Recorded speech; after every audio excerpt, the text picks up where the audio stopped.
बिस्मिल्लाहिर्रहमानिर्रहीम। अस्सलाम वालेकुम व्यूअर्स, उम्मीद करती हूँ आप सब खैरियत से होंगे। आपको अपने चैनल बेसिना में वेलकम कहती हूँ। तो क्लास हम लोगों का class 10 maths in text book 4 chapter number 20 theory of quadratic equation continue है, जिसकी आज हम एक्सरसाइज 20.4 का क्वेश्चन नंबर 3 स्टार्ट करने जा रहे हैं।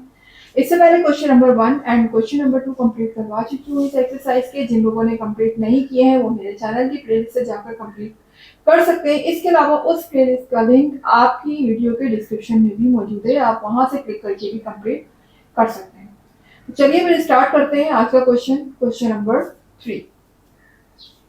जी, तो क्लास क्वेश्चन नंबर 3 में हमसे कहा जा रहा है if alpha beta are the roots of the equation. ये हमारे पास एक इक्वेशन दी हुई है, अल्फा बीटा इसके रूट्स है।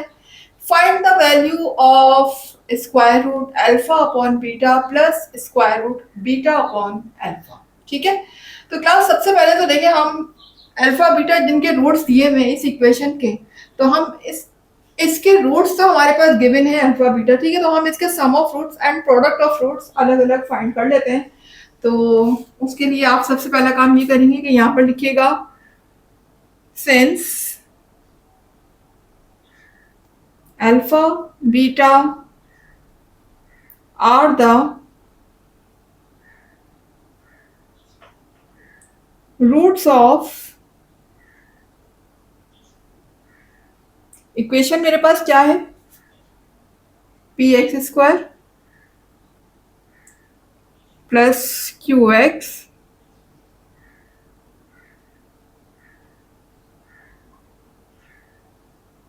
प्लस क्यू इक्वल टू आगे क्या है 0। ठीक है, तो क्लास ये मेरे पास एक क्वाड्रेटिक इक्वेशन दी हुई है और अल्फा बीटा इसके रूट्स हैं। तो अल्फा बीटा तो हमें मालूम है, लेकिन हमें सम ऑफ रूट और प्रोडक्ट ऑफ रूट फाइंड करने के लिए क्या क्या रिक्वायर्ड होता है, ए बी सी हमें रिक्वायर्ड होता है। तो हम ए बी सी फाइंड कर लेते हैं। तो इस इक्वेशन में ए बी सी क्या होंगे वो देख लेते हैं हम। हेयर ए इक्वल है, ए क्या होगा एक्स स्क्वायर से पहले वाली टर्म, यानी कि एक्स स्क्वायर का कोफिशिएंट, ये मेरा ए होगा। और बी मेरा क्या होगा, जो एक्स से पहले लिखा हुआ है ये मेरा बी होगा। एक्स से पहले क्या लिखा हुआ है, क्यू है। इसी तरह सी क्या होगा, जो कांस्टेंट है विदाउट वेरिएबल लिखा हुआ है ये मेरा सी होगा। ठीक है, ये मेरे पास ए बी सी की वैल्यू आ चुकी है। अब हम sum of root and product of root find कर लेते हैं। प्रोडक्ट ऑफ रूट मेरा होता है alpha beta is equal to C upon ए।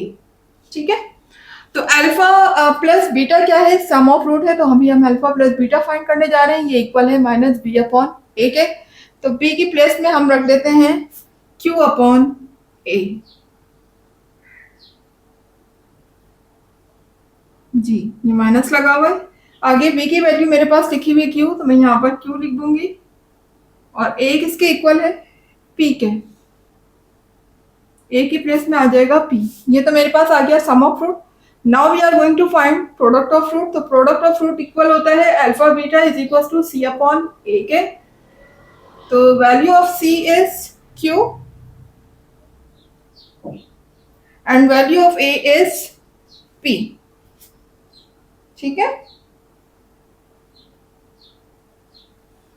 ये देख सकते हैं मेरे पास सम ऑफ रूट और प्रोडक्ट ऑफ रूट यहाँ पर आ चुका है। तो क्लास आगे हमसे कह रहे हैं कि find the value of, value हमें इसकी फाइंड करनी जानी है, इसकी फाइंड करनी है। तो देखें यहाँ पर हम इसकी वैल्यू फाइंड कर लेते हैं, कॉपी कर लेते हैं इसको।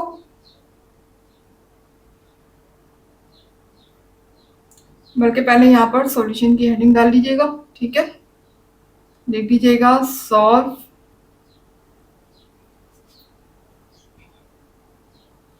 जी अल्फा अपॉन बीटा प्लस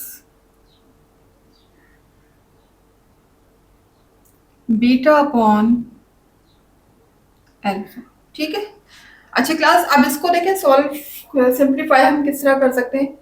अब अगर यहाँ पर देखिए मल्टीप्लाई का साइन होता तो हम एक रूट के अंदर इसको कर सकते थे, लेकिन चूंकि यहाँ बीच में प्लस का साइन है तो हम एक रूट में इसको नहीं कर सकते। ऐसी सूरत में हम ये कर सकते हैं कि हम रूट को सेपरेट कर दें, यानी न्यूमिनेटर पे अलग रूट अप्लाई कर दें, डिनोमिनेटर पे अलग, सेम यहाँ भी न्यूमिनेटर पे अलग, डिनोमिनेटर पे अलग। तो मैं ऐसा कर सकती हूँ, ये देखें, अल्फा पे रूट को मैं अलग अप्लाई कर देती हूँ और बीटा पे रूट को अलग अप्लाई कर देती हूँ, ठीक है। इसी तरह से सेम यहाँ भी मैं यही काम कर लेती हूँ, न्यूमिनेटर पे रूट लगाया, रूट को बीटा के अंदर लिखा, सॉरी बीटा को रूट के अंदर लिखा, और इसी तरह से मैंने अल्फा को भी रूट के अंदर लिख लिया, ठीक है। अब मैंने क्या किया कि सब पर रूट अलग अलग लगा दिया। अब इसके लिए हुआ क्या कि बीच में जो है प्लस की साइन लगी हुई है, ये भी फ्रैक्शन है, ये भी फ्रैक्शन है। आपको पता है जब बीच में प्लस या माइनस की साइन हो और हमारे दोनों तरफ या तीनों तरफ फ्रैक्शन लिखा हो, ठीक है ना, हर तरफ हर टर्म फ्रैक्शन में हो, तो फिर हम क्या करते हैं, हम एलसीएम लेते हैं, ठीक है। तो हम यहाँ पर एलसीएम ले लेंगे जी। एलसीएम क्या आ जाएगा मेरा, एलसीएम हमेशा डिनोमिनेटर का आता है, ये बात पता है आपको, ठीक है। तो हमारे डिनोमिनेटर में क्या लिखे हैं, रूट अल्फा और रूट बीटा, ये दोनों आपस में मल्टीप्लाई हो जाएंगे। ये लीजिएगा रूट अल्फा और रूट बीटा, ये दोनों हैं, इन दोनों को मैंने साथ में लिख लिया। अब देखिए यहाँ पर होगा कि एलसीएम किस तरीके से लेंगे, देखिए यहाँ पर रूट बीटा से रूट बीटा हो जाएगा कैंसिल, ठीक है, और जो मेरे पास रिमेनिंग होगा वो इसके न्यूमिनेटर से मल्टीप्लाई हो जाएगा, यानी रूट बीटा से रूट बीटा कैंसिल होने के बाद यहाँ क्या बचा, रूट अल्फा। रूट अल्फा जब रूट अल्फा से मल्टीप्लाई होगा तो क्या हो जाएगा, जाहिर है अल्फा अल्फा क्या हो जाएंगे, अल्फा स्क्वायर हो जाएंगे, ठीक है। इसी तरह से यहाँ देखिएगा, रूट अल्फा से रूट अल्फा यहाँ हो गया कैंसिल, जो बचेगा जो रिमेनिंग होगा वो इसके न्यूमिनेटर से मल्टीप्लाई होगा, तो रूट बीटा जब रूट बीटा से मल्टीप्लाई होगा तो ये हो जाएगा रूट बीटा स्क्वायर, ठीक है। तो अब देखिएगा यहाँ पर ये स्क्वायर जो है ये रूट से हो जाएगा कैंसिल, इसी तरह यहाँ भी ये इस रूट से स्क्वायर कैंसिल हो जाएगा। यहाँ मेरे पास रह जाएगा अल्फा प्लस यहाँ बचेगा बीटा, दोनों के रूट कैंसिल हो चुके हैं। अच्छा अब डिनोमिनेटर में क्या होगा, इन दोनों के ऊपर देखिए रूट लगा हुआ और दोनों के बीच में क्या साइन है, मल्टीप्लाई की साइन है, यानी अब मैं इन दोनों को एक रूट के अंदर लिख सकती हूँ। एक रूट लगाऊं इस तरह से और मैं लिख दूं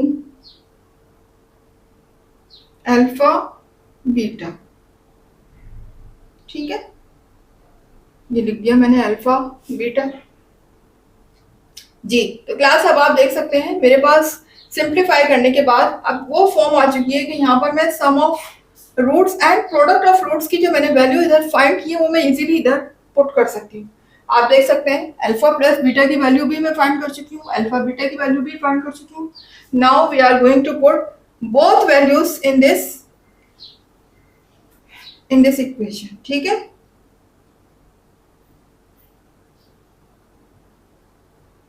इसको मैं नाम दे देती हूँ, या जरूरी नहीं, आप डायरेक्टली भी लिख सकते हैं, ठीक है ना, बट यहाँ बस एक छोटा सा सेंटेंस लिख दीजिए कि put the values of alpha plus beta and alpha beta, ठीक है। पुट द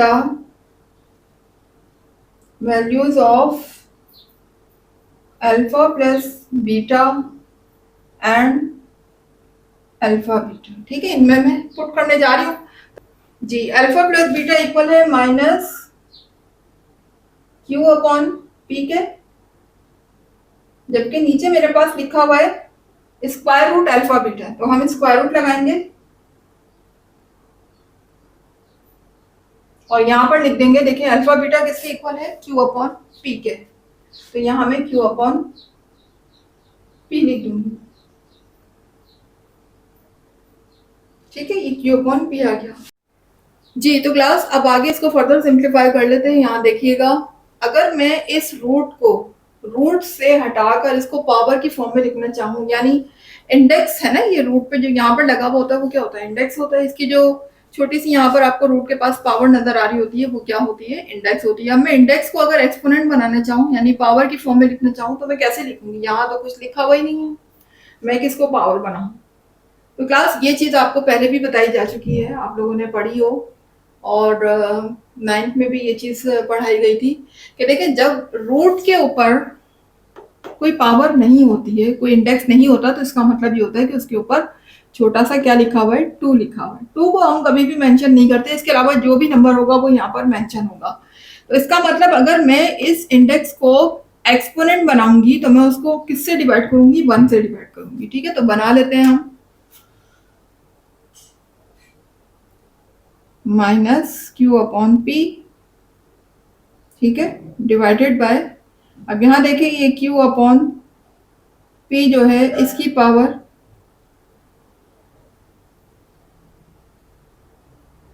यहाँ हो जाएगी 1/2। ठीक है, क्या हो जाएगी, 1/2 हो जाएगी। आप इस देखिए, आप देखिए ऊपर की बेस और नीचे बेस दोनों क्या है, सेम है।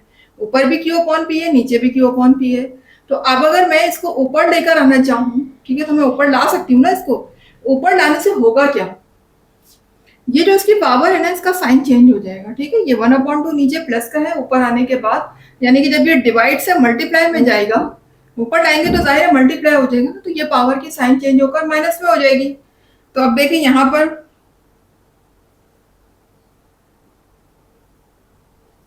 माइनस क्यू अपॉन पी है, ये ऊपर आ जाएगी पावर। ठीक है, तो उससे होगा क्या, सॉरी, इसकी पावर जो है वो क्या हो जाएगी, माइनस में हो जाएगी। ठीक है, तो मैं ऊपर ले आई हूँ इसको, क्यू अपॉन पी, और इसकी पावर अब हो चुकी है -1/2। अब आप देख सकते हैं कि ये दोनों आपस में मल्टीप्लाई हो रहे हैं और इनकी बेसिस भी क्या है, सेम है। तो ऐसे सूरत में हम क्या करते हैं, अगर पावर ऐड हो रही होती है तो उनकी पावर को ऐड कर देते हैं, और अगर पावर सब्ट्रैक्ट हो रही होती है तो उनकी पावर को सब्ट्रैक्ट कर देते हैं। तो इसकी पावर तो कुछ नहीं है, तो इसकी पावर क्या होगी, माइनस को तो अलग ही रखिए ना, माइनस को अभी हम हाथ नहीं लगा रहे, सिर्फ हम पावर की बात कर रहे हैं। अगर इसकी पावर कुछ नहीं है तो इसका मतलब इसकी पावर 1 है। तो दोनों की पावर्स क्या हो जाएंगी, आपस में सब्ट्रैक्ट होंगी, क्योंकि यहाँ पर माइनस साइन लगा हुआ है। तो कर देते हैं, उस सूरत में हम करेंगे ये, देखिए माइनस साइन को आप बाहर ही रखें, क्यू अपॉन पी, और क्यू अपॉन पी 2 दफा लिखा हुआ है, उसको 1 दफा लिखेंगे, 1 टाइम। ठीक है, और इनकी पावर्स को हम क्या कर देंगे, सब्ट्रैक्ट कर देंगे, यानी 1 माइनस 1/2। ठीक है, 1 माइनस 1/2। जी, तो क्लास अब देखें यहाँ पर अगर आप देखें तो एक नंबर मेरा होल है, दूसरा फ्रैक्शन है। तो अब जब एक नंबर होल होता है और दूसरा फ्रैक्शन होता है तो ऐसी सूरत में क्या होता है, एलसीएम, एलसीएम लेंगे हम। अब एलसीएम किसका लिया जाता है, डिनोमिनेटर का। तो इसका डिनोमिनेटर में तो 2 लिखा हुआ है, लेकिन इसके डिनोमिनेटर में क्या लिखा हुआ है, जब कोई नंबर नहीं है तो इसके डिनोमिनेटर में क्या है, 1 है। क्या है, 1। तो अगर मैं डिनोमिनेटर का सिर्फ एलसीएम लूंगी, यही ले लेती हूँ आपके सामने, माइनस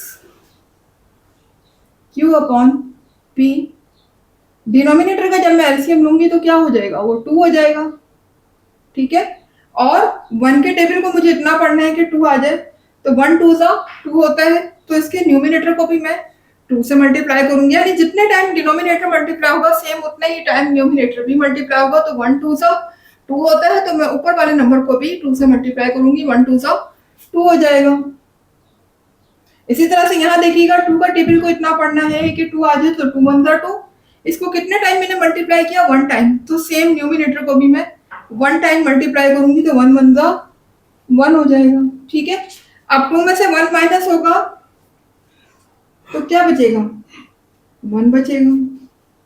ठीक है, 2 में से 1 माइनस होगा तो यहाँ बचेगा 1, और ये हो जाएगा 1/2। जी, तो क्लास आप जरा गौर से देखिएगा, यहाँ पर हमारी पावर आ रही है 1/2। देखिए जब मैंने रूट को जब मैंने पावर की फॉर्म में किया था तो 1/2 लिखा था ना, यानी इसको एक्सपोनेंट से, सॉरी, इंडेक्स से मैंने किस में कन्वर्ट किया था, एक्सपोनेंट से। अब यहाँ मैं चाह रही हूँ कि एक्सपोनेंट से दोबारा से किस में लेकर आऊँ, रूट में लेकर आऊँ। तो मैं दोबारा से इसको रूट के अंदर लिख सकती हूँ, और 2 पावर शो नहीं होती, यानी कि 2 जो इंडेक्स है वो इसमें शो नहीं होता। तो मैं इस तरह से लिख सकती हूँ इसको, आगे पूरे के ऊपर रूट लगा दूं, क्योंकि 1/2 का मतलब ही क्या होता है, रूट होता है। ठीक है, और अंदर में लिख दूं q upon p. Minus sign बाहर लगी हुई है, दैट इज वो कहीं नहीं गई, ठीक है, माइनस साइन है। तो इस तरीके से मेरी यहाँ पर ये वैल्यू आ चुकी है, यही हमसे फाइंड करने के लिए कहा गया था। That is over answer. अब आ जाते हैं इसके नेक्स्ट पार्ट। जी, तो क्लास आ गए क्वेश्चन नंबर 4 की तरफ। देखिएगा क्वेश्चन नंबर 4 में हमसे क्या कहा जा रहा है, represent symmetric equation alpha plus beta is equal to 8 graphically when alpha and beta are the roots of a quadratic equation and also plot the graph। देखिए अब यहाँ पर हमें अल्फा प्लस बीटा यानी हमें सम ऑफ रूट गिवन है, जो भी ये क्वाड्रेटिक इक्वेशन है, क्वाड्रेटिक इक्वेशन हमारे सामने नहीं है, बहरहाल ये जो भी क्वाड्रेटिक इक्वेशन है उसका हमें सम ऑफ रूट पता है, लेकिन हमें प्रोडक्ट ऑफ रूट नहीं मालूम, ठीक है। सिर्फ उन्होंने सम ऑफ रूट दिया है और हमसे कहा है कि इसको ग्राफिकली सॉल्व करें, ठीक है, रिप्रेजेंट करें, इक्वेशन बनाए। ये इक्वेशन जो हमें दी हुई है इसको ग्राफ के तरीके से हमें सॉल्व करना है, और फिर जो हमारे पास वैल्यूज आएंगी, ठीक है ना, ग्राफ जो हमें इस इक्वेशन से जो वैल्यूज मिलेंगी सॉल्व करने के बाद, उनको हमें प्लॉट करके भी दिखाना है ग्राफ पर, ठीक है। तो चले पहले तो हम वैल्यूज फाइंड कर लेते हैं। किस तरीके से फाइंड करते हैं ग्राफ, आप लोगों ने देखे 9th में भी ग्राफ पढ़ा होगा, सेम वही चीज है, बस यहाँ पर एक्स वाई नहीं है, एक्स वाई की जगह पे अल्फा एंड बीटा यूज हो रहा है, ठीक है। तो इक्वेशन जो मेरे पास है वो क्या है, देखिएगा, कंसिडर द गिवन इक्वेशन मेरे पास है alpha plus beta is equal to 8, alpha plus beta is equal to 8। तो क्लास अब देखिए यहाँ पर हमारे पास दो वेरिएबल आपको नजर आ रहे हैं, अल्फा और दूसरा बीटा। तो यहाँ पर हमें किसी भी एक वेरिएबल को डिपेंडेंट और किसी को भी इंडिपेंडेंट बनाना होता है। तो जिस तरीके से आपने देखा होगा, आप लोगों ने 9th में भी ग्राफ किया होगा, तो नॉर्मली हम ज्यादातर y को डिपेंडेंट वेरिएबल बना रहे होते हैं, तो x को हम उधर शिफ्ट कर देते हैं, ज्यादातर ऐसा होता है, लेकिन ये जरूरी नहीं है। आप बीटा को भी डिपेंडेंट, सॉरी अल्फा को भी डिपेंडेंट वेरिएबल बना सकते हैं, लेकिन मोस्टली अगर चॉइस हमें दी जाए तो हम y को डिपेंडेंट वेरिएबल बनाते हैं। तो y यहाँ पर क्या रिप्रेजेंट कर रहा है, बीटा, और x क्या रिप्रेजेंट कर रहा है, अल्फा, ठीक है। तो मैं क्या करती हूँ, अल्फा को शिफ्ट करके राइट पर ले जाती हूँ, तो बीटा यहाँ पर क्या रह जाएगा, सिंगल रह जाएगा। तो हमें जिस वेरिएबल को भी डिपेंडेंट वेरिएबल बनाना होता है उसको हम क्या कर देते हैं, सिंगल कर देते हैं। तो मैं अल्फा को इधर ले जाती हूँ, तो जी अल्फा उधर जाने के बाद हो जाएगा माइनस का, और बीटा इधर रह जाएगा सिंगल। यहाँ देखिए 8 ऑलरेडी मौजूद है, और अल्फा को मैं उधर शिफ्ट करूंगी तो ये हो जाएगा माइनस अल्फा, ठीक है। अब ये मेरे पास इक्वेशन हो चुकी है 1, इसको आप कोई भी नाम दे सकते हैं, 1 कह दें, कैपिटल ए कह दें, कोई भी नाम दे सकते हैं, ठीक है। अब यहाँ पर मुझे क्या करना होगा, मुझे अल्फा की वैल्यू को खुद से पुट करना होगा, और बीटा डिपेंड करेगा अल्फा की वैल्यू पे, यानी कि जैसे जैसे मैं अल्फा की वैल्यू रखती जाऊंगी बीटा उसके हिसाब से खुद ब खुद आता रहेगा। तो देखिए यहाँ पर मैंने क्या किया, टेबल में आपको नजर आ रहा होगा कि टेबल में मैंने कुछ वैल्यूज माइनस की ले ली और कुछ वैल्यूज प्लस की ले ली, और साथ में जीरो भी ले लिया है, ठीक है ना। यानी ये मैंने अपनी तरफ से वैल्यू ली है, लेकिन क्लास ये जरूरी नहीं है कि आप भी यही वैल्यू लें, आप अपनी मर्जी से बड़ी वैल्यू भी ले सकते हैं, इससे छोटी वैल्यू भी ले सकते हैं, और चाहे तो सारी प्लस में भी ले सकते हैं, माइनस में ना लें, और चाहे तो सारी माइनस में भी ले सकते हैं, ये आपकी मर्जी है। ग्राफ हर सूरत बन जाएगा। लेकिन क्लास एक चीज आपको बता दूं कि जब भी आप वैल्यू रखा करें, ठीक है, कोशिश यह करा करें कि छोटी से छोटी वैल्यू रखें, ज्यादा बड़ी वैल्यू ना रखें, क्योंकि ग्राफ बुक जो आपकी होती है वो एक लिमिटेड साइज होता है। आप जितनी ज्यादा बड़ी वैल्यू रखेंगे तो फिर उसके लिए आपको ज्यादा स्पेस चाहिए होगी, ठीक है ना, ज्यादा स्पेस चाहिए होगी। और अगर आप स्केल छोटा करते हैं तो वो फिर बहुत ज्यादा आपको वैल्यू को, आपको स्केल को बहुत ज्यादा छोटा करना पड़ेगा, बहुत करीब करीब वैल्यू बनेगी, लेकिन बिल्कुल ग्राफ अच्छा नहीं बना पाएंगे आप। तो कोशिश क्या करिए कि अपनी वैल्यूज को छोटे से छोटी रखें, ठीक है जी। तो क्लास अब देखें, यहाँ पर अल्फा की वैल्यू को मैं पुट करती जाऊंगी और मुझे बीटा उसके हिसाब से मिलता रहेगा। तो पहली वैल्यू मैं पुट करने जा रही हूँ अल्फा की -3। तो लिखिएगा put alpha is equal to -3 in equation 1, ठीक है। इक्वेशन 1 मुझे यहाँ पर दी हुई है, इसमें मैं पुट कर रही हूँ अल्फा की प्लेस में -3। तो देख लीजिए बीटा मेरे पास क्या आ जाएगा, 8 देखिए यहाँ पर माइनस अल्फा लिखा हुआ है और मैं जो अपनी वैल्यू को पुट करूंगी अल्फा की प्लेस में वो होगा -3। ये माइनस ऑलरेडी लिखा हुआ है और ये वो माइनस है जो मैं खुद से पुट कर रही हूँ। तो माइनस माइनस हो जाएगा प्लस, ये हो जाएगा 8 + 3, ठीक है। और अब बीटा की वैल्यू मेरे पास क्या आ गई, 8 में अगर हम 3 प्लस करेंगे तो ये क्या हो जाएगा, 11 हो जाएगा, ठीक है। बीटा मेरे पास क्या हो गया, 11, ठीक है। जब हमने अल्फा की वैल्यू को -3 रखा तो बीटा क्या आ गया, 11 आ गया।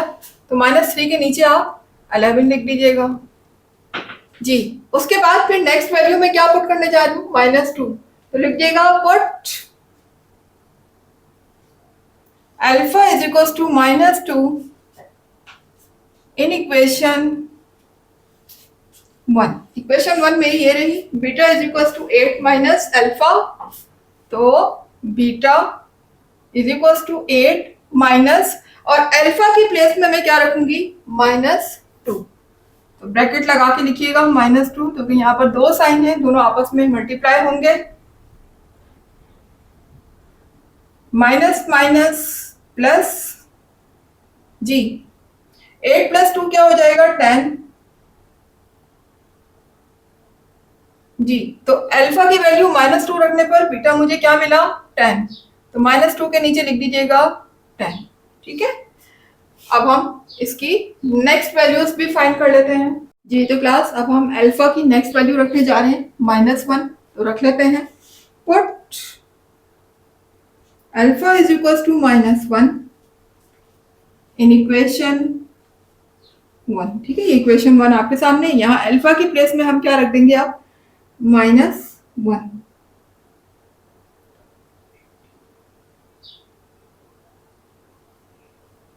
जी। माइनस माइनस हो जाएगा प्लस, ये हो जाएगा 8 + 1। तो 8 + 1 क्या हो जाएगा, 9 हो जाएगा। तो बीटा किसके इक्वल आ गया, 9 के। बीटा हमारे पास क्या आ गया, 9। कब आया, तब हमने अल्फा की वैल्यू को -1 रखा। तो अल्फा की वैल्यू -1 रखने पर बीटा मुझे मिल रहा है 9, ठीक है। अब हम नेक्स्ट वैल्यू रख लेते हैं। नेक्स्ट वैल्यू क्या है, 0। तो लिख दीजिएगा put alpha is equal to 0 in equation 1। Equation 1 ये रही, beta is equal to 8 minus alpha. Beta is equal to 8 minus alpha की प्लेस में हम रख रहे हैं 0। तो 8 - 0 क्या हो जाएगा, 8 होगा, ठीक है ना। बीटा की वैल्यू क्या आ गई, 8। कब आई, जब मैंने अल्फा को 0 रखा तो बीटा मुझे मिल गया 8। तो 0 के नीचे 8 लिख दीजिएगा जी। अब हम नेक्स्ट वैल्यू पुट करने जा रहे हैं 1। तो लिखिएगा put alpha is equal to 1 in equation 1, ठीक है ना। इक्वेशन 1 में मैं अल्फा की प्लेस में क्या रखूंगी, 1। इक्वेशन 1 मेरी ये रही, 8 माइनस अल्फा,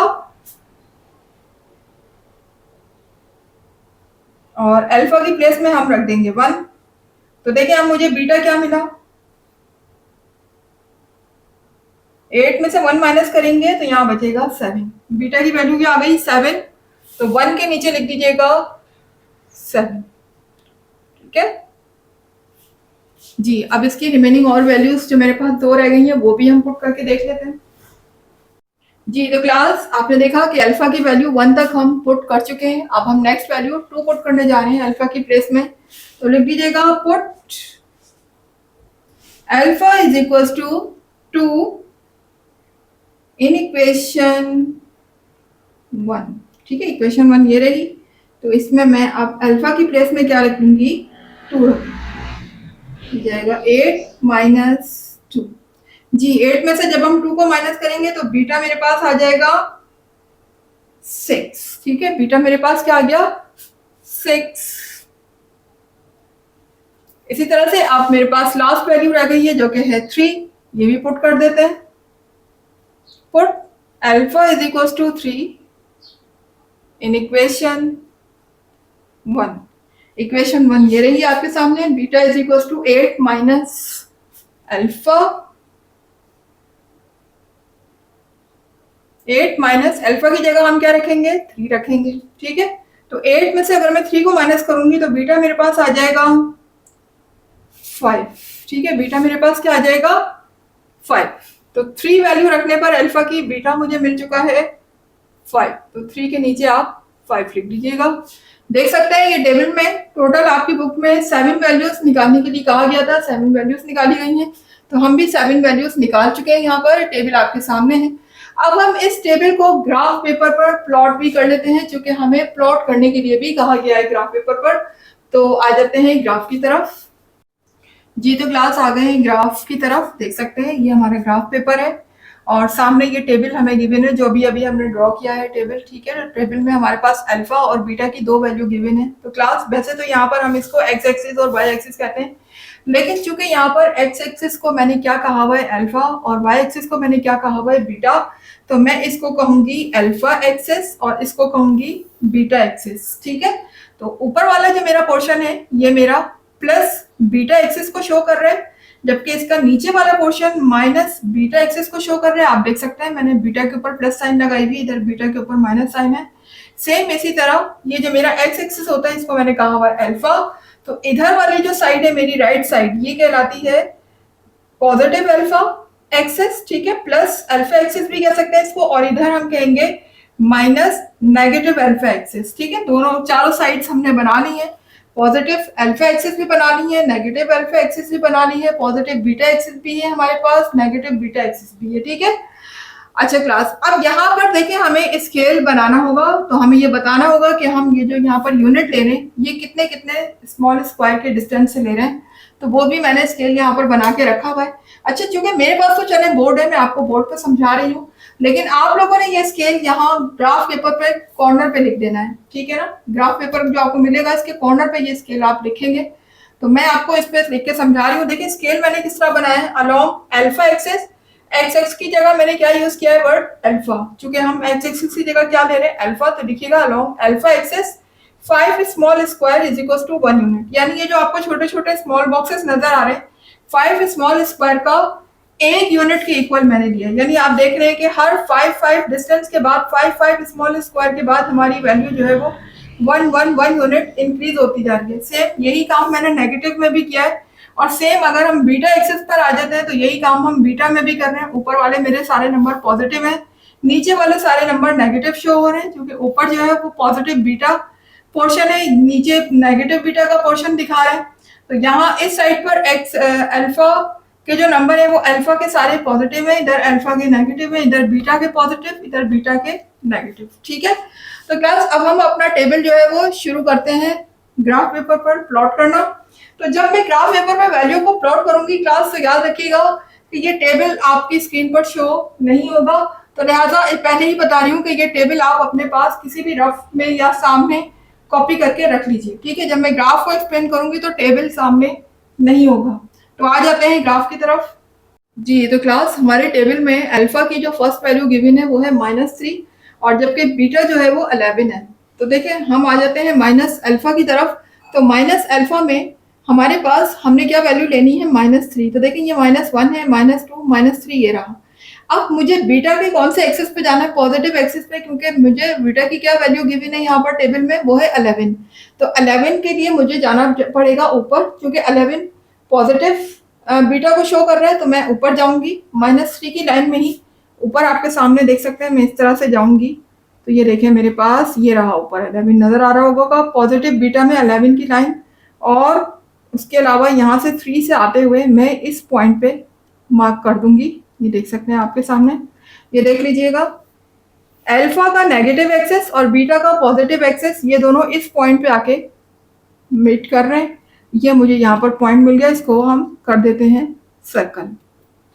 ठीक है, उम्मीद है कि आपको समझ आ रहा होगा किस तरीके से पॉइंट को प्लॉट करना है। अब आ जाते हैं नेक्स्ट पॉइंट की तरफ। तो नेक्स्ट पॉइंट है मेरा अल्फा -2, जबकि बीटा है 10। तो अल्फा की वैल्यू है -2, ये रहा अल्फा -2, माइनस अल्फा की साइड पे ही रहना है हमने, तो -2 ये रहा।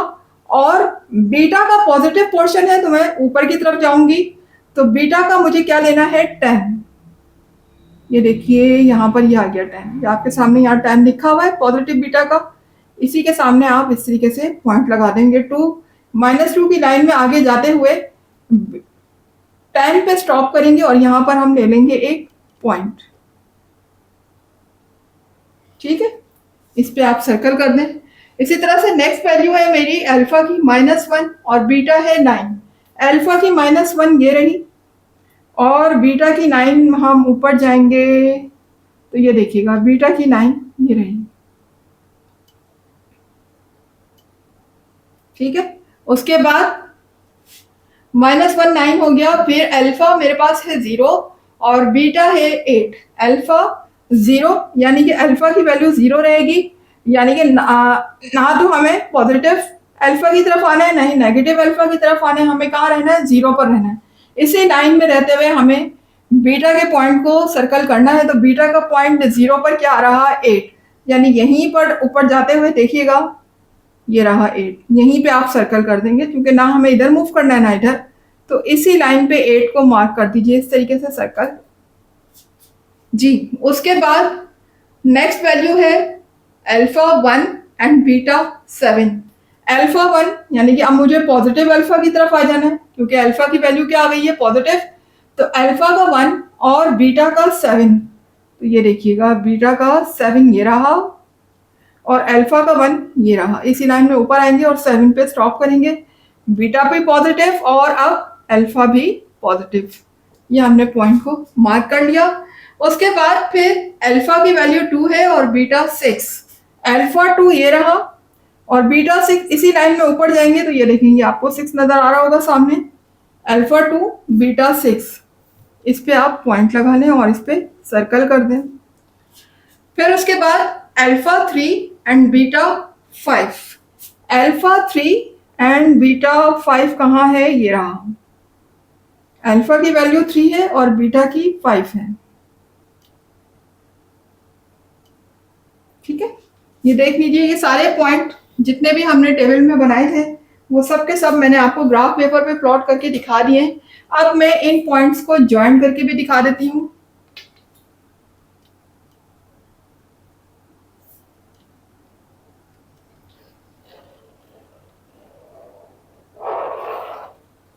ये देखिए ये सारे पॉइंट्स ज्वाइंट हो गए। यहाँ पर आप इसको एरो बना दें ताकि ये इस एरो क्या शो करता है कि ग्राफ यहाँ पर एंड नहीं हुआ। आप चाहे तो और मजीद वैल्यू लेके ग्राफ को मजीद आगे एक्सटेंड कर सकते हैं, लेकिन चूंकि हमें सिर्फ 7 पॉइंट्स तक ही दिखाना था तो यहाँ पर हमने 7 पॉइंट्स को ही शो किया है। तो अच्छा, अब इस स्ट्रेट लाइन को देखने से क्या अंदाजा होता है? स्ट्रेट लाइन को देखने से अंदाजा ये होता है कि हमें जो अल्फा प्लस बीटा के जो पॉइंट्स मिले हैं वो एक स्ट्रेट लाइन की सूरत में है। किस तरह से? Straight line. तो हम कह सकते हैं कि अल्फा प्लस बीटा, यहाँ पर हम लिख देंगे नीचे alpha plus beta represent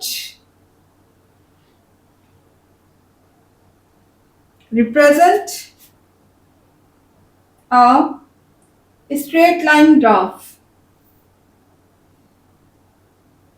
straight line graph.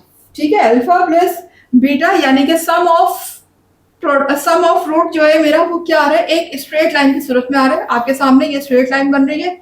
अच्छा क्लास, आपके आंसर में आगे बुक में ये भी लिखा हुआ है कि अल्फा बीटा जो है वो पैराबोला है, यानी कि प्रोडक्ट ऑफ रूट जो है पैराबोला। तो प्रोडक्ट ऑफ रूट तो हमारे क्वेश्चन में इन्होंने दिए हुए ही नहीं है, तो वहां से आप सेंटेंस को काट दीजिएगा, वो रॉन्ग है।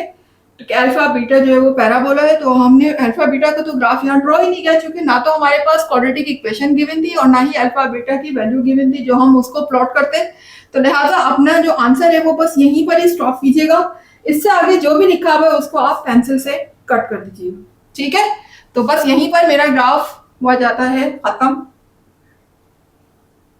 जी तो क्लास, यहाँ पर मेरा क्वेश्चन नंबर 4 हुआ कंप्लीट। उम्मीद है कि आपको समझ आ गया होगा कि किस तरीके से हम ग्राफ जो है वो ड्रॉ करते हैं, पहले उसका टेबल किस तरीके से बनाते हैं और फिर ग्राफ पे वैल्यूज को हम कैसे प्लॉट करते हैं। उम्मीद है कि आपको सारी बातें खूब अच्छी तरह से समझ आ गई होंगी। और अगर आपको मेरी वीडियो पसंद आ रही है, कुछ सीखने को मिल रहा है, मेरी वीडियो से कुछ सीख रहे हैं, तो फिर चैनल को सब्सक्राइब जरूर कीजिएगा, बेल आइकन को जरूर हिट कीजिएगा ताकि हर नई आने वाली वीडियो का नोटिफिकेशन आपको टाइम पर मिलता रहे। इसके अलावा जितना ज़्यादा हो सके वीडियोस को ज़्यादा से ज़्यादा अपने फ्रेंड्स में, अपने कोलीग में, क्लास फेलोज में, रिलेटिव में ज़्यादा से ज़्यादा शेयर किया करें ताकि नॉलेज आपके अलावा दूसरे लोगों तक भी बआसानी पहुंच सके। मुझे दीजिएगा इजाज़त, इंशाल्लाह मिलते हैं इसकी नेक्स्ट एक्सरसाइज तक के लिए। अल्लाह हाफिज़।